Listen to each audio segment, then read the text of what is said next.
boa noite. Esse é o programa Direito em Sua Casa. O programa que leva a informação jurídica para dentro do seu lar. Venha cada vez mais participar conosco, traga as suas perguntas, suas indagações, que nós traremos aqui profissionais gabaritados para estar respondendo aquelas dúvidas do seu dia a dia, do seu cotidiano, que tem, evidentemente, um cunho jurídico. Na noite de hoje, nós trouxemos mais um profissional de um gabarito imenso, o Júnior César Dias, que é o presidente da FETEC, que é a Federação dos Trabalhadores do Paraná Empresas de Crédito. Então é um profissional bastante gabaritado, que vai entrar, evidentemente, no assunto ainda da greve dos bancários, como fizemos na semana passada, mas vamos falar um pouco mais aí do direito do consumidor neste momento de greve, quem ele pode buscar, de que forma ele pode fazer para pagar uma conta, uma fatura que está em atraso, enfim. Antes de mais nada, Júnior, eu quero agradecer imensamente a tua presença, que vem certamente a brilhantar o nosso programa aí, certamente será bastante esclarecedor aos nossos telespectadores. Muito boa noite, obrigado pela tua presença aqui. Obrigado, de César, Marcelo Giovanni. Nós da FETEC Paraná que agradecemos o convite, até porque a gente sabe que esse programa tem o objetivo de conversar com a população sobre os problemas ou os desentendimentos ou os mal entendidos, na verdade, melhor dizendo, sobre o nosso processo de paralisação. O Júnior, que vem aqui com a camisa da exploração, não tem perdão, que, vamos entrar um pouquinho no assunto da greve, porque aí já está mais de uma semana em andamento a greve dos bancários, mas toda a negociação, ela passa, evidentemente, nas tuas mãos, né? Até mesmo por ser presidente aí da FETEC. Isso. Nós nos organizamos da seguinte maneira. Temos o Comando Nacional, que é composto por todas as federações filiadas à CUT. Temos os grandes sindicatos também, os presidentes dos grandes sindicatos, que fazem parte do comando. E esse comando representa mais de 90% dos trabalhadores bancários no país. Então, é um comando bastante representativo, que, na verdade, filtra toda a vontade e as necessidades dos bancários para a mesa de negociação. Nesse momento assim de turbulência, muita gente reclamando, muita gente não entende o porquê da greve. Vamos partir direto do princípio aí da questão do consumidor. Está lá com a sua fatura para pagar, como é que ele pode proceder para fazer esse pagamento, tendo em vista aí que agências estão fechadas. Enfim, vamos tentar esclarecer um pouquinho isso para o consumidor, né? Porque realmente ele é bastante prejudicado aí quando ocorrem as greves, não só, né, no meio bancário, mas todas as outras aí que nós vemos, no meio judiciário, recente agora a greve junto à INSS, enfim, todas elas causam um prejuízo muito grande, né, para a população. Perfeito. A greve, quando ela chega no seu ápice, os problemas começam a acontecer. Inicialmente, lógico que a população tem o entendimento, sim, que o trabalhador tem o direito à greve. E quando os bancários, por exemplo, entram em greve, é porque tudo mais já se esgotou. As negociações já se esgotaram. E é bom lembrar que nós entregamos a nossa minuta de reivindicação no dia 11 de agosto para os banqueiros. E a nossa data base é dia 1º. Então, tempo suficiente para que eles tivessem realmente elaborado uma proposta que contemplasse as nossas reivindicações. Não foi o que aconteceu. E quando está instalado o processo de greve, obviamente que um problema ou outro, um correntista, um usuário ou outro, vai ter problemas para resolver o seu problema. Mas os caixas automáticos hoje, e nós, enquanto bancários, nós queremos sim que a população tenha um atendimento de qualidade, mas nós queremos também mais bancários para atender a população. Porque o autoatendimento a gente não consegue fazer todos os problemas, não consegue resolver todos os nossos problemas. Ao passo que se nós tivéssemos mais bancários para atender a população, não teríamos a necessidade, por exemplo, de ficar 20 ou 30 minutos numa fila de banco. Não teríamos a necessidade, por exemplo, de todas as vezes que tiver dias de pico para pagamento ou recebimento, trabalhadores bancários chegam a ser agredidos pela falta de trabalhadores para atender a população. Então, esse é um dos problemas também que nós gostaríamos de resolver com os banqueiros. A pauta de reivindicação ela não se limita, evidentemente, aos 16%, né? Mas se entra muito na questão de metas abusivas, todos os transtornos psicológicos que hoje são patentes, né? Na boa parte dos bancários que sofrem demais. Mas eu vou passar a palavra também ao colega Marcelo, que também quer fazer algumas indagações aí, para que fique cada vez mais claro para a população do porquê da greve, que é um direito constitucional, isso deve ficar bem claro. E para que ela ocorra, há toda uma negociação anterior. Não se chega simplesmente de um dia para o outro e fala, não, hoje nós estamos de greve. Não, houve toda uma negociação. Então, o que está sendo buscado é mais do que justo. Mas, por favor. Boa noite a todos. Boa noite aqui ao nosso querido companheiro Júnior, que nos agracia com essa entrevista. O Estado permite que as partes, na negociação coletiva, busquem a solução sem que haja conflito. E eu queria, assim, para o telespectador entender um pouquinho, Júnior, que você falasse, que eu sei que você faz parte do comando do movimento de greve e você está à frente da negociação com os banqueiros. Primeiro, qual é a postura dos banqueiros na negociação com vocês? E segundo, assim, o mote de campanha de vocês, que está na sua camiseta, na questão da exploração, não tem perdão, que é a campanha nacional dos bancários, demonstra no seu bojo que não é só questão salarial, como bem destacou de César. Mas então eu queria, assim, que você falasse um pouquinho do ponto de vista do comando de greve, o que vocês estão buscando e as negociações com os banqueiros, para onde que elas caminham e se há algum sinal de que haverá transigência, eles vão sentar para conversar, para que as pessoas entendam também que pode estar havendo uma truculência exatamente num segmento que está dando, como dizem no jargão, braçadas nos lucros. Os lucros são públicos e notórios dos bancos. Em qualquer tipo de estado, que seja fora de crise ou dentro de crise, os banqueiros estão dando de braçada em bilhões de lucro líquido. E assim parece que a proposta é uma proposta acanhada para os trabalhadores que salta aos olhos. Queria que você do movimento de greve nos falasse um pouquinho disso, Júnior. Perfeito, Marcelo.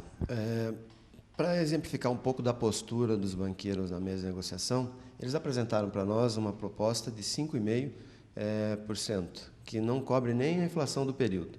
Mas para os diretores dos bancos, já sim sabemos que tem uma proposta de aumento de 81% dos seus rendimentos.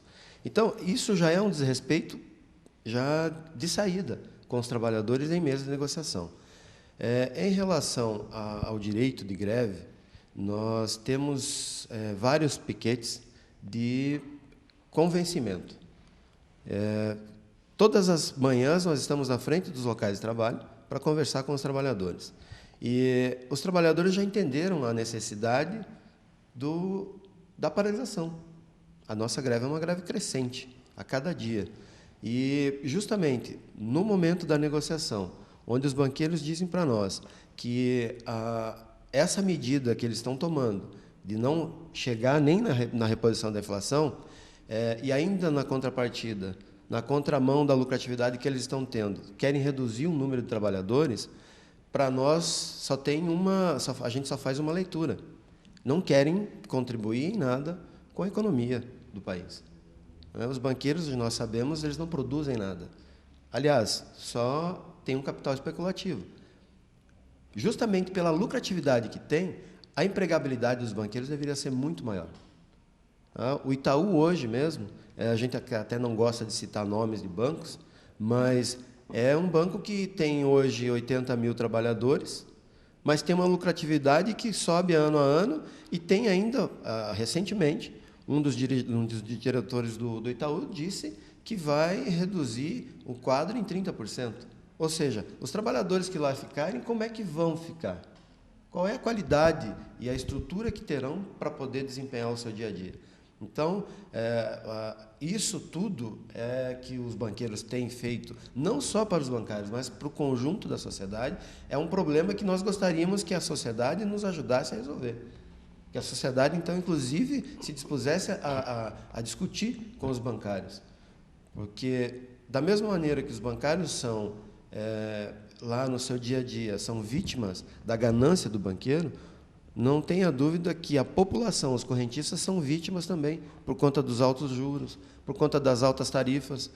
A gente está cansado de dizer que só com tarifas e as taxas são cobradas, cobre 1,5 vezes a folha de pagamento dos bancários. Isso de praticamente todos os bancos. Então, não chegar numa reposição total da inflação é, no mínimo, um desrespeito. Não só com os bancários, porque os bancários acabam indo para a greve, mas também com a população, que fica prejudicada em alguns momentos.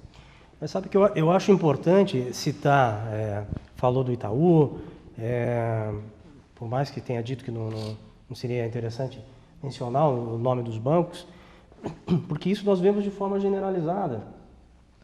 O escritório ao qual o Marcelo faz parte, o Declatra, em parceria com os sindicatos bancários de Curitiba, fez um trabalho junto a empregados do HSBC, os bancários do HSBC.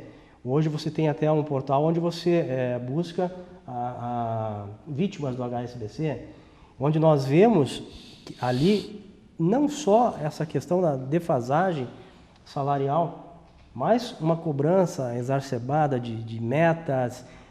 Você vê trabalhadores bancários adoecendo cada vez mais. É um problema hoje crônico. Então, por mais que seja muito desgastante para a população em geral, a greve, é desgastante para mim, que preciso também pagar minhas contas, é desgastante para o Marcelo, é desgastante para vocês mesmos, né? E talvez para vocês seja mais, mas ela se faz necessário, e é importante deixar claro aqui que houve negociação anterior. Não se chegou de um dia para o outro e simplesmente vamos fechar as portas porque nós queremos reajuste, nós queremos alguns benefícios a mais. Então isso é importante deixar claro, Júnior, porque para que a população realmente entenda que não é simplesmente se jogar ao léu algumas reivindicações, não. Os 5,5% não corresponde sequer à inflação no período, que é o que os bancos querem dar a vocês, né? Isso.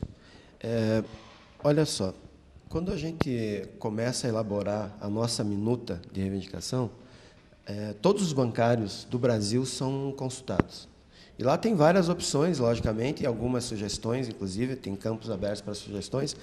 E todas as opções que chegam para nós dão conta do índice, logicamente, mas tem uma preocupação cada vez maior com a questão da saúde e condições de trabalho. E isso está no dia a dia, nas agências, é visível para os clientes. Mas tem os setores de retaguarda, que também têm os seus problemas. E esse conjunto de problemas que a gente leva para a mesa de negociação. De certa forma, todas as vezes que, se a gente pegar nos últimos 10, 15 anos, os bancários fizeram greve para poder chegar num acordo com os patrões. Perfeito. Mas, até chegar na greve, nesse ano, por exemplo, nós já tivemos 5 rodadas de negociação. Então, nessas 5 rodadas de negociação, a gente tem lá pautado os banqueiros na objetividade, mas a objetividade do outro lado não acontece. As nossas demandas são objetivas, agora o retorno não é objetivo. E é justamente isso que nos faz não ficar sem opção e ter que ir para a greve. Agora, de maneira geral, os banqueiros hoje não têm muitos argumentos para dizer que a nossa greve é ilegal, porque a lucratividade deles é muito grande. Não tem setor na economia hoje que tenha lucratividade que tenha os banqueiros. E no primeiro semestre, a lucratividade já foi muito grande em relação ao primeiro semestre do ano passado. E a previsão para o segundo semestre desse ano é para que a lucratividade seja ainda maior do que foi o ano passado. Então, assim, não tem, com crise ou sem crise, os banqueiros têm a lucratividade que têm, mas não querem dar o seu retorno para a sociedade. E é bom lembrar também que, para atuar, todos os bancos, para atuarem no país, é feita uma concessão para que eles possam atuar no país pelo governo federal. E essa concessão, para que eles consigam essa concessão, tem algumas contrapartidas, inclusive sociais. E que, no nosso entendimento, talvez os empregos na cabeça do banqueiro seja uma contribuição social, mas é muito pouco. Em cima do que eles lucram, é quase nada. Aliás, eles estão devendo para a sociedade mais empregos. Bom, sem dúvida alguma, né? É um paradoxo aí, né? Diante de toda a situação que nós vivemos no país, toda a crise, e ver os bancos lucrando cada vez mais às nossas custas, né? Não só do trabalhador, mas às nossas custas, nós clientes dos bancos. Então vamos aí para as considerações finais. Eu já vou te agradecendo muito, Júnior, pela tua participação, pelos esclarecimentos, para poder levar ao nosso telespectador, tirar deles as dúvidas que certamente aparecem aí no dia a dia, principalmente nesse período aí turbulento de greve, né? Te agradecendo sobremaneira a tua vinda. Nós é que agradecemos mais uma vez.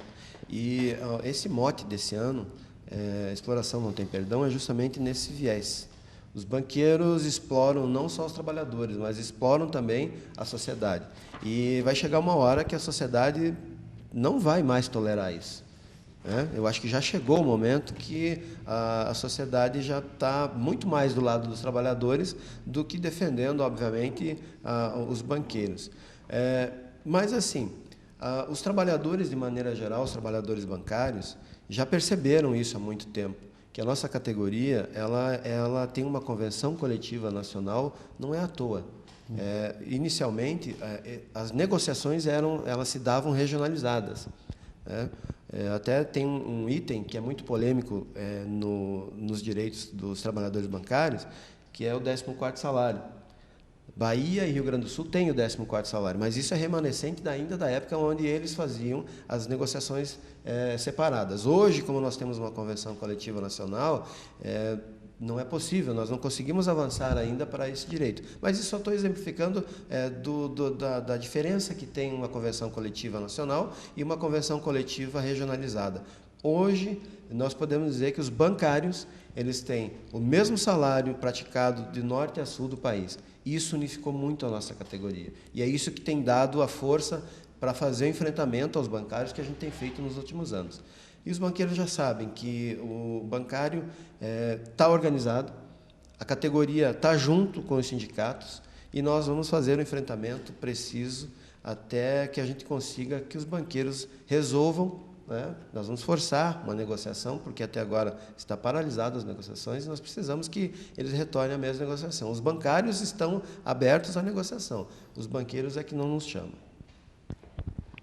Por favor, doutor Marcelo, aí para nossas considerações finais. Fazendo as considerações finais, fica muito patente, muito claro durante a fala aqui do Júnior, que é presidente da FETEC, no seguinte sentido, que todo ano já se criou até uma lógica na população de que vai ter greve de bancos.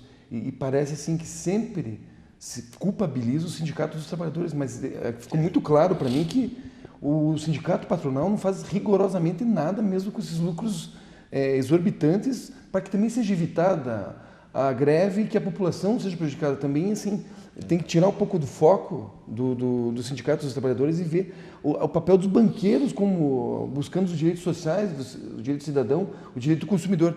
Então, a minha pergunta é no seguinte sentido, fazendo essa consideração, Júnior, aos trabalhadores que não paralisaram, que estão em dúvida se vão aderir ou não ao movimento paridista. Primeiro, o recado para esses trabalhadores: se tentará existir um piquete de convencimento, que é a conversa, que é o piquete legal, você que faz parte do movimento do comando de greve. E eu queria que você dissesse quantas unidades estão paralisadas no Estado e a quantidade de trabalhadores que nesse momento fizeram adesão à greve, não somente no Paraná, e se você tiver também um número nacional, porque a greve é nacional. Por favor, Júnior. Sim. No Estado, nós tivemos perto de 15 mil trabalhadores já, desde o início da greve até agora. Quantidade de locais paralisados, 873 já foram paralisados. Então, assim, a greve ela começa num número menor, logicamente, e à medida que os piquetes de convencimentos vão avançando, ela vai tendo uma abrangência maior. E é praticamente impossível você já ter greve em todos os locais de um dia para o outro. Isso não é assim, é construído no dia a dia. Até porque, e aí respondendo a sua pergunta, Marcelo Giovanni, daquele bancário, daquela bancária que ainda não aderiu, porque inicialmente eles ficam esperando que a campanha se resolva rapidamente, mas à medida que eles vão percebendo que não é possível resolver rapidamente, que o banqueiro vai ter que entender que nós precisamos voltar a negociar, eles acabam entendendo que o sindicato e os piquetes de convencimento estão lá justamente para garantir que ele também tenha essa compreensão e também acabe aderindo. E isso é feito de maneira muito simbólica, porque as portas estão abertas dos bancos, né? A porta de entrada está aberta. Os trabalhadores chegam de manhã para trabalhar, eles vão se deparar, logicamente, com os representantes do movimento sindical e colegas bancários que estão lá de outros bancos conversando com eles.